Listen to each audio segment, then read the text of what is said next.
Hey, welcome back to the channel. Well, if you saw my previous video, that would have been part 8.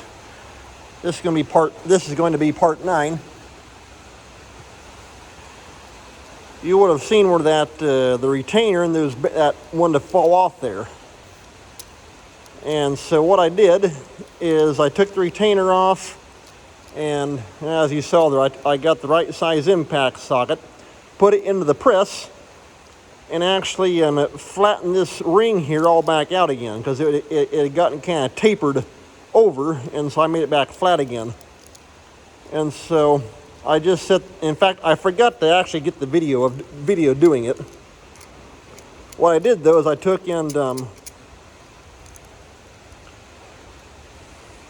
just set the retainer on the workbench facing up like that, and then just simply went and set the rollers, because they sit on a slight angle anyway. I just set the rollers right down into it, and once I had all the rollers in the retainer, I just took and set the shaft down into it, pushed it in, it clicked on, and so it all snapped right back in place. Just what I want. So we're going to do this like that. Well, I thought, let me grab a pry bar. I gotta shove that or rock that bowl gear over. Oh yeah, also, the power came back on about 5 minutes ago.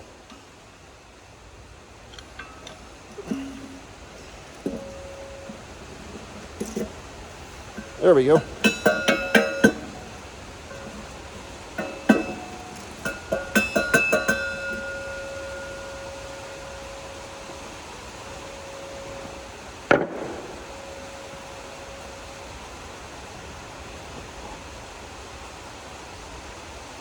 The rain kind of slacked off there for just a little bit, and then it picked right back up again. And so right now we're sitting at about 9.5 tenths, so almost an inch.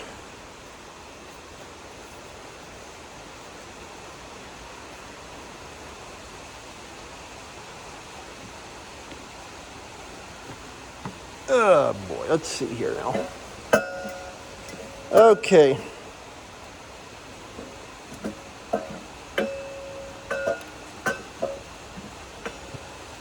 Of course, once I get the top housing on, then that'll hold that all in place.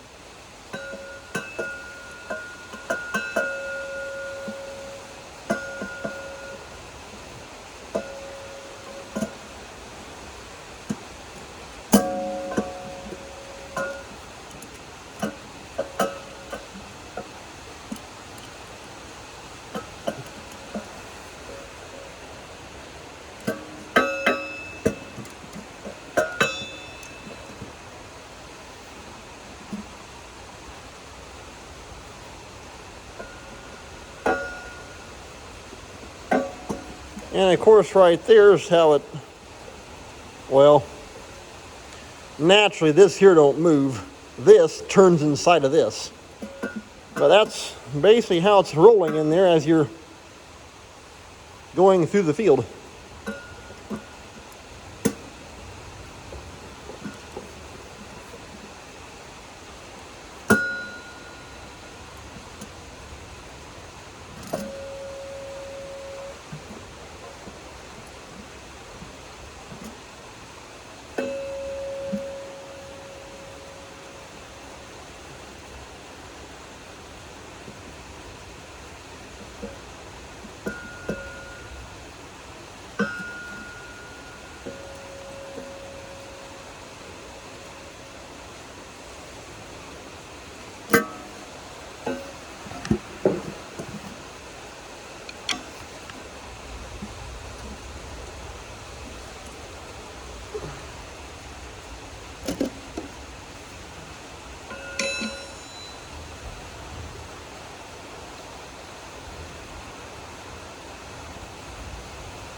I want to check something.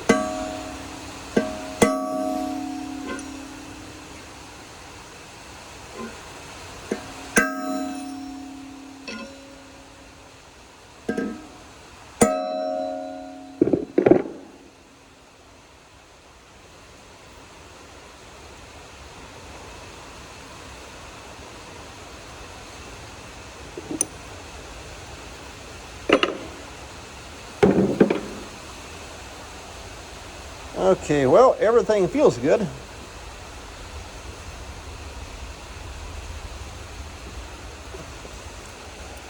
I just wanted to double check something right quick on that race. In fact, a neighbor of mine told me about I think he called it a race remover.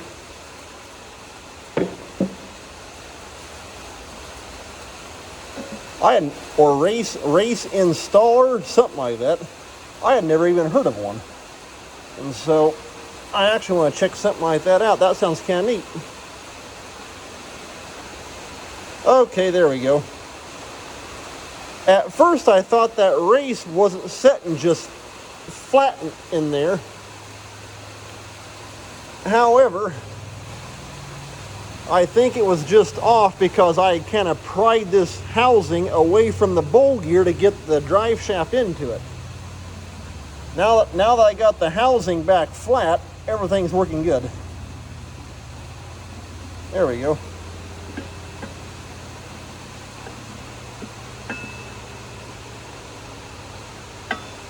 Okay.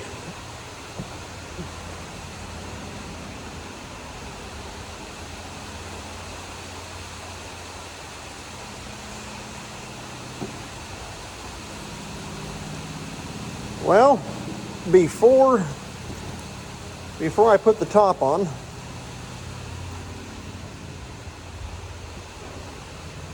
I want to take and throw a little bit of oil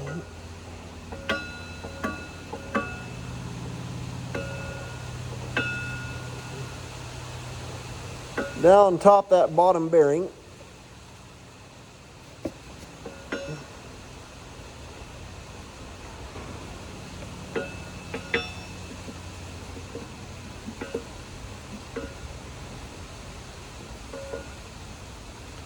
Now, naturally, it's going to be next week by the time I can get that spacer. But this will just give them a little bit of a light coating and be good to go.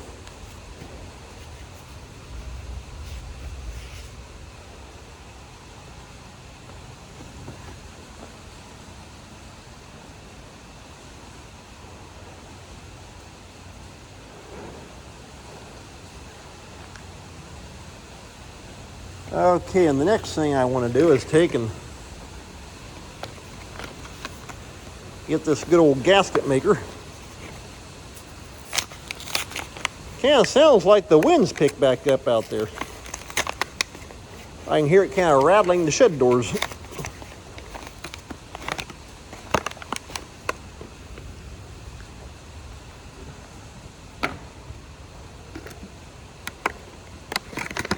Because they actually have three different versions of this. You have the black, which is for oil, and then there's a blue and a clear.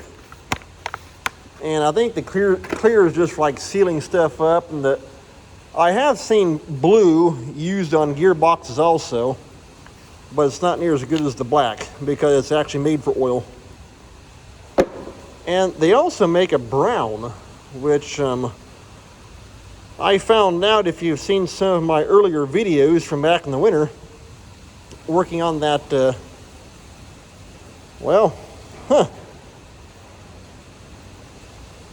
that's all set up. Working on my Alice Chalmers WD, I found out that the brown is for head bolts. and manifold bolts that go in to a water jacket. Because I had a guy tell me, that's how I found out about it, that if you just use the simple black or the blue or something like that, he said the antifreeze over time will eventually just eat right through that. But the brown is actually made for the antifreeze. Okay, and I just want to take and run a nice thick bead of this around there and basically just spread that all out.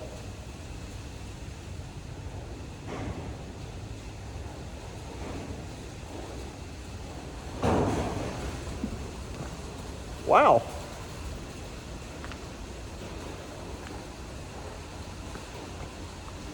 Yeah, the old wind's really picked up. I can see the tree out there moving around. Huh.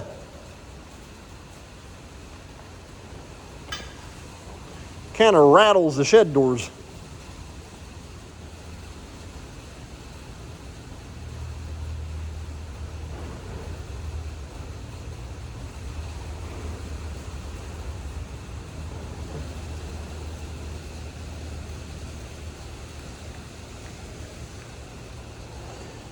Kind of taken and rolled up like a toothpaste tube.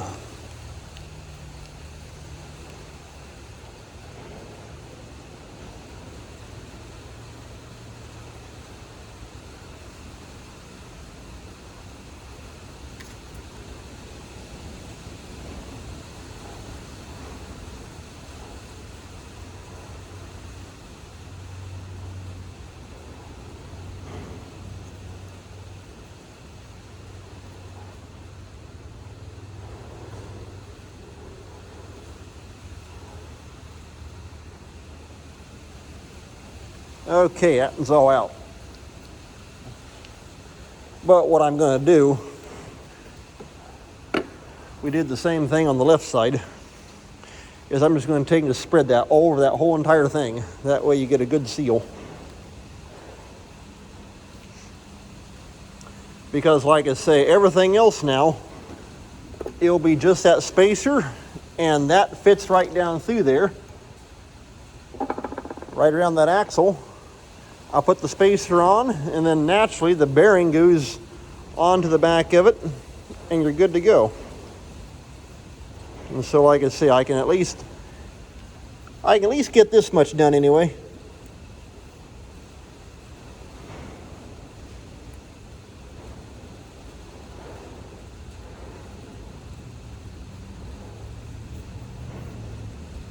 Right there's one of those alignment pins.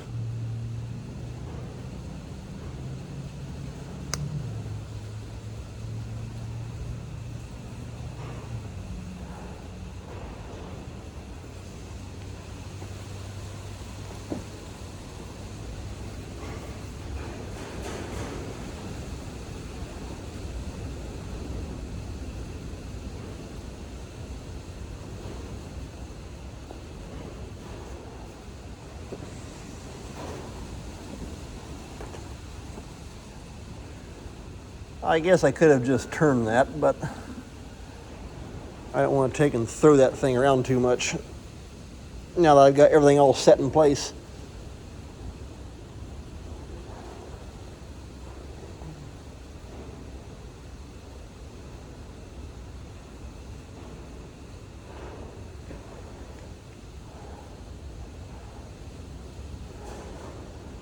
Kind of take and add a little bit more where it's kind of thin.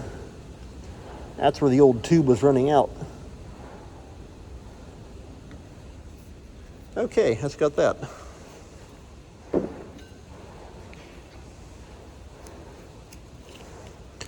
Kind of flatten that back out and push it back up to the top.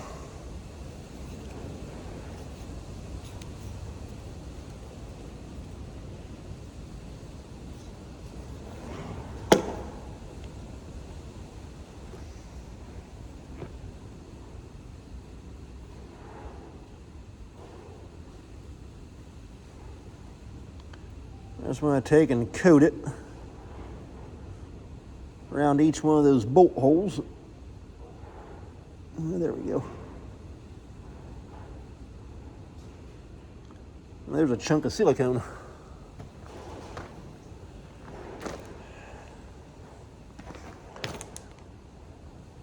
Scrape that off right there. Not going to hurt anything.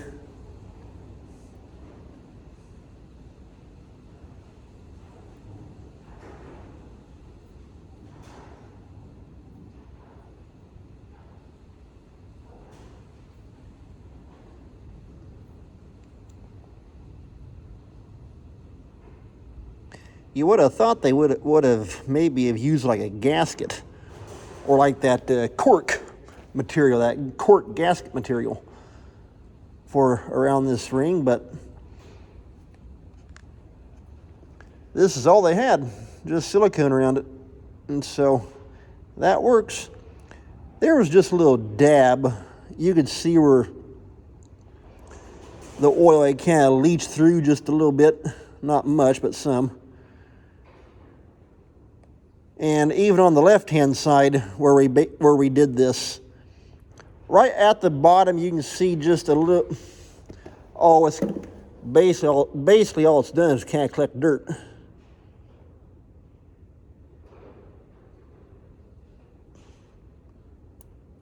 But it does seem to have actually sealed up better than original. But you get oil sitting there for years on end. It's bound to find a little bit of a seep through somewhere. Oh, and I got right down that bolt hole. There we go.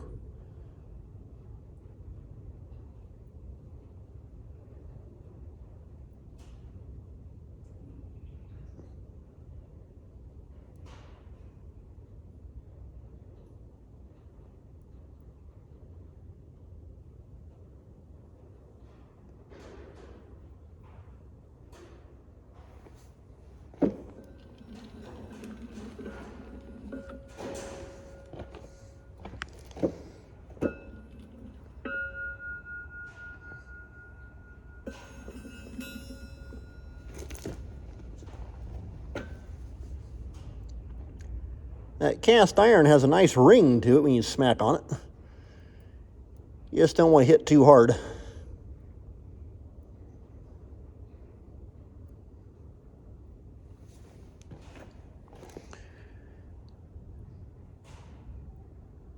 And you definitely don't want to take and crack this outer housing or this big gear. That would not be cheap.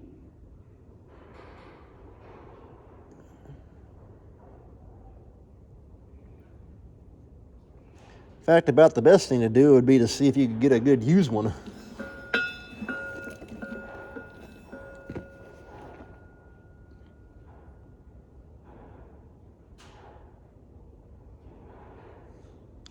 I think it was last fall, I was talking to a farmer I'm friends with on Facebook, and he lives, I think it's kind of northwest of Fort Wayne, Indiana. And he said that, because it was right when the left-hand final drive went out on us, and I think it was an international combine, he said, they had a final drive break as he was crossing a main highway. It just broke, and there he sat right in the intersection.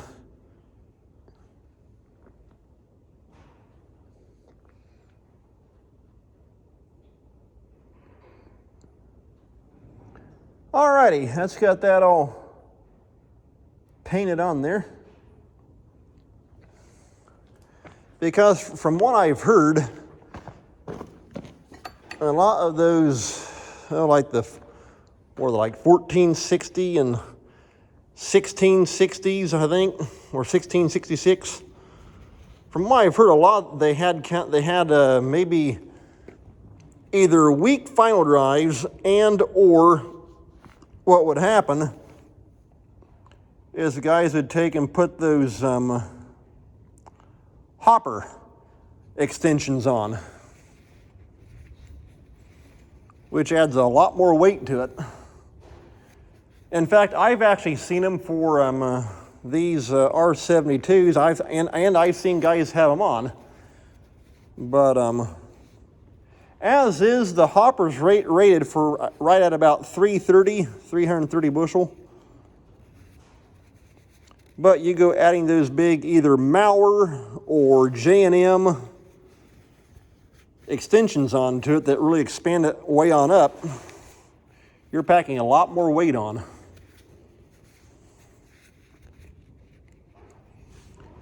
And from what I've heard, that's what that was one of the weak points with some of the earlier international combines, was guys that put big giant extensions onto them and then taking it to break the final drives out. Because I'd like to have them for this machine. However, after having final drive trouble once already, well, out in the field, I definitely don't want to go through all that again.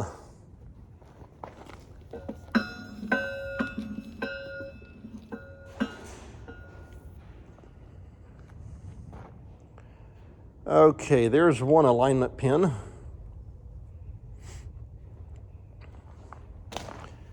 And let's see here with this back plate. Oh boy. Everything on these final drives is heavy. Oh, you know what? I just now noticed. Ah, boy.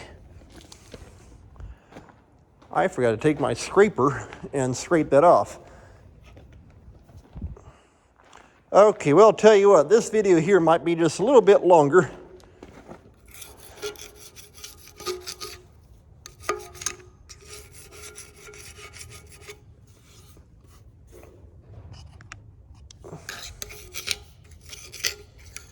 Thankfully, it's not that bad. I just want to make sure all the old silicone's off. I can just feel it. I remember scraping the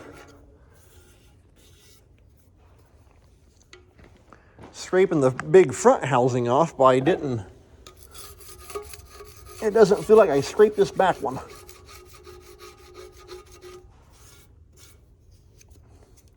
These little scrapers like that are nice. That's what they're actually made for. Kind of have a little bit of an edge to it, and so if it gets a little bit dull, you can just take a file and file it back down. Hopefully my camera's not bouncing around too much.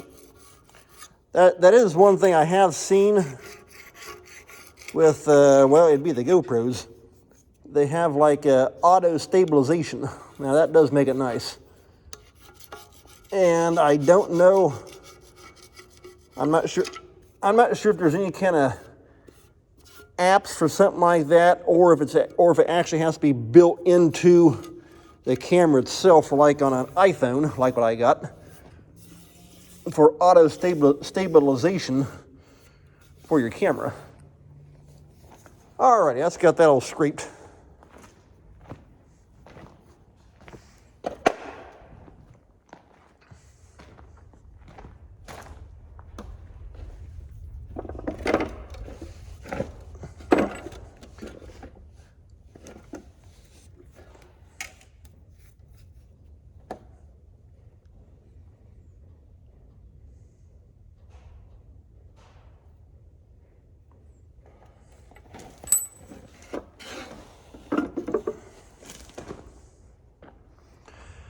Okay, well, you know what I may end up doing is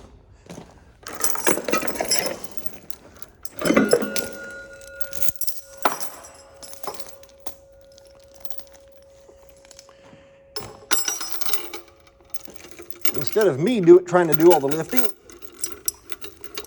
let the forklift do it.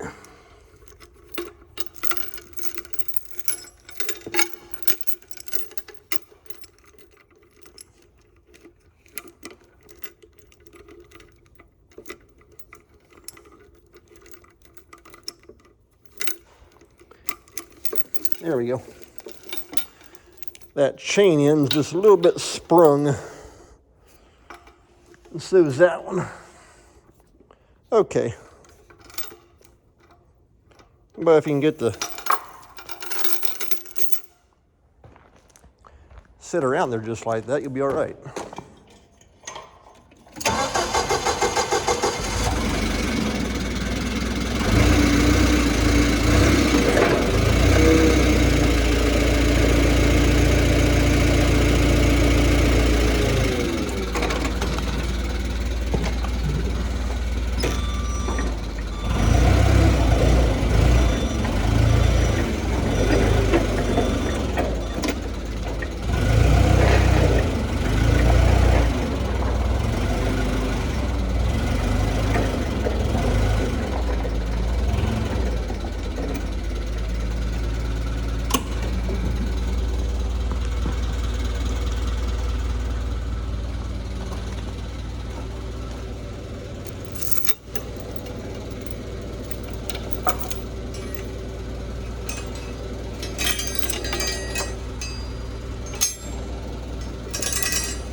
I want to try and keep both sides fairly even, that way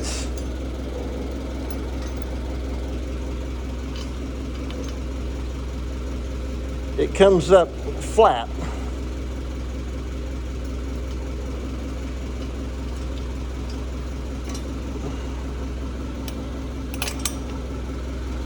Okay, let's see what that does. Well, on my light stand over there, my last light just went dead. And take and put the other battery into it. There we go.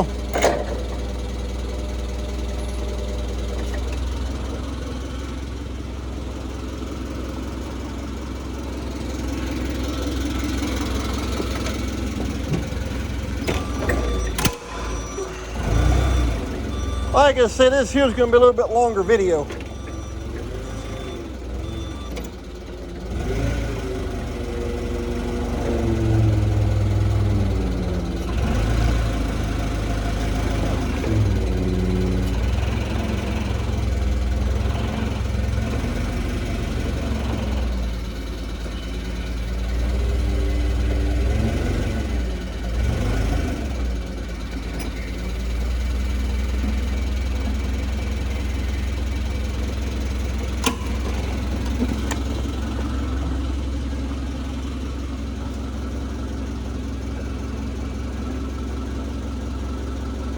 Once it gets down over top that drive shaft, that'll help align everything better.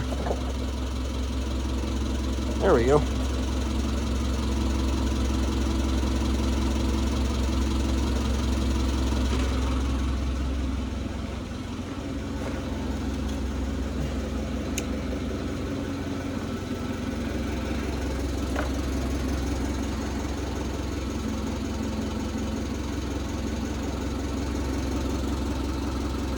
Yeah, like I say, it's just a little bit crooked.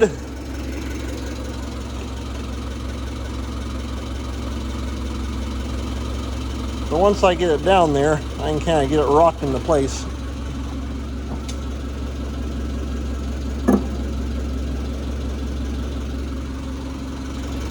Especially once I can get those alignment pins started.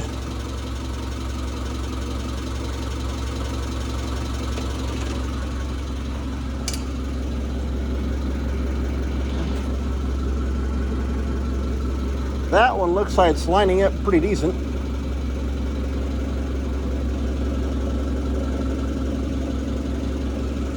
Okay, so far we don't look too bad. In fact, actually, this alignment pin here appears to be actually falling into its spot. And let's see if I can cheat just a little bit.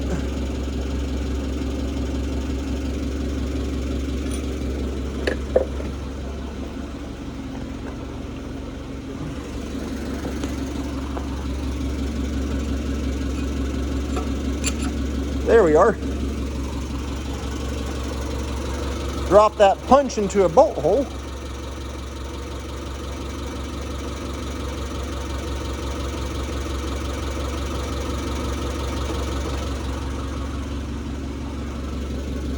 Okay.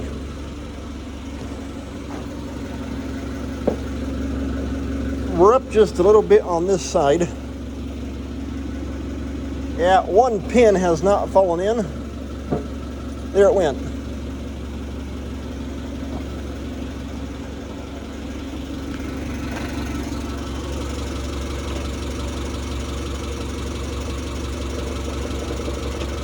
Okay, that's got that. I'll go ahead and take the chains back off, and I'll have it lined up pretty good.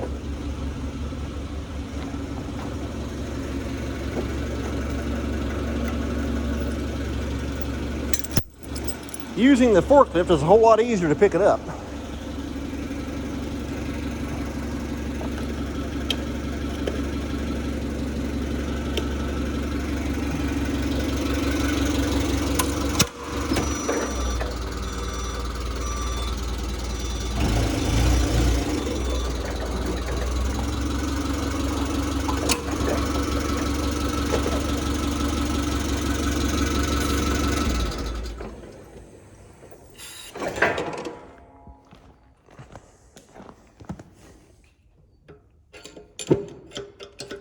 Alrighty.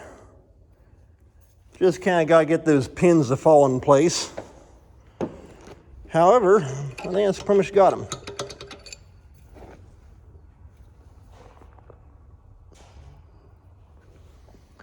I'm going to grab me a couple bolts and put in. But yeah, like I say, there it is on this backside. Now, once I get that spacer, I'll take this back bearing, heat it up to 400 degrees also. That way you got about 4/1000ths of an inch expansion, and it should drop down in there. Then we'll put the retainer in, and that'll have that. But like I say, that won't be until next week when I can actually get the spacer picked up.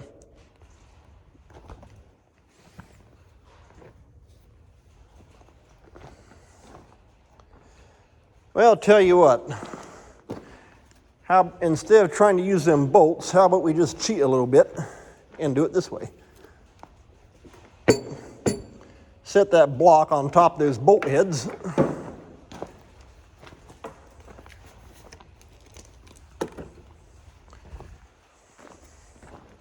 Grab the 10-pound and give it a whack or two.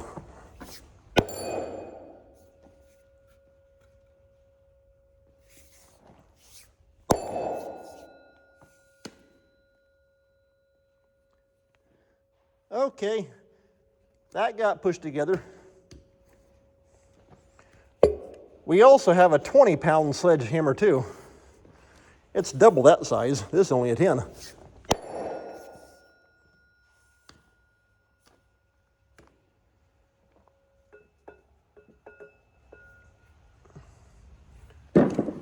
Okay, well, the back plate is on, and like I said, I'm going to get my Loctite. I'll go ahead and put all these bolts here in. In fact, let's see here, I'll probably take and put them down to, maybe about 50 pounds on the torque with the torque wrench.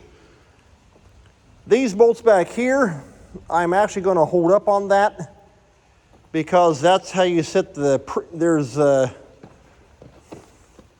between that top square plate and the main piece right here, you got shims right in there, and that's how you can adjust your preload on the bearing. However, I can't adjust that until I get this back here set. And so after I get the preload set on this one back here, then this here will be last for adjustment. But like I say, that won't be till next week. But hey, I got him all sealed back up, and so I'll tell you what, this has been about a 35-minute video. I knew it'd probably be a little bit longer. But take care, and maybe I can grab video once I actually get ready to take and put that back, the retainer and the back bearing and all that kind of stuff in there. Take care. We'll probably see you next week sometime.